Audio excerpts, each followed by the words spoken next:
I'll be back. I think I'll be back soon. President Trump here earlier this weekend, sick with COVID, eager to campaign. I look forward to finishing up the campaign the way it was started and the way we've been doing and the kind of numbers that we've been doing. We've been so proud of it. The president seemingly promising more rallies in the coming weeks, his re-election bid under growing pressure.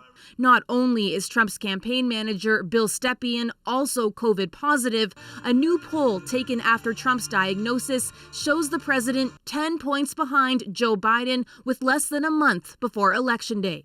As a nation, we're going to defeat this virus, and our campaign is going to defeat this virus. The Trump campaign is launching Operation MAGA, Make America Great Again, announcing a rally with Vice President Mike Pence later this week, despite calls for Pence to isolate until the president is well.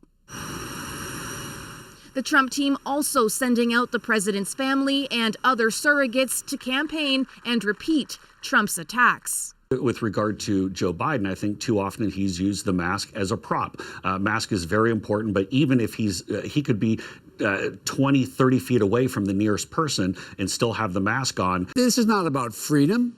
It's about patriotism. You wear a mask to protect the person next to you. While the president's been sidelined, Biden's been on the stump. Last night, attacking Trump for not doing more to get protective gear to essential workers. If that's not a responsibility of a president in the middle of a crisis, I don't know what in God's name the responsibility is. Tomorrow, Biden will be in Florida, a crucial swing state for a town hall broadcast live on primetime TV as the Trump campaign looks on. Knowing each day the president can't campaign is another day closer to the election with Trump the underdog. Ellen, we know some Republican lawmakers have tested positive for the virus. Take us through the potential wider impact of that. Well, if you think back to this time last week, Ian, it seemed almost certain that Amy Coney Barrett, President Trump's Supreme Court nominee, would be confirmed before Election Day, a last-minute victory for the president. But Coney Barrett's quick confirmation is somewhat precarious now, with 3 Republican senators testing positive. If they can't be on Capitol Hill, it makes this process more difficult, especially with the president wanting it done before the election. And then there are the debates.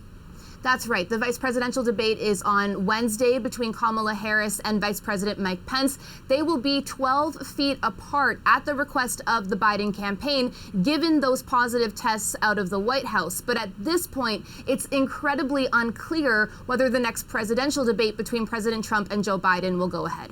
All right. Ellen, thank you. You're welcome.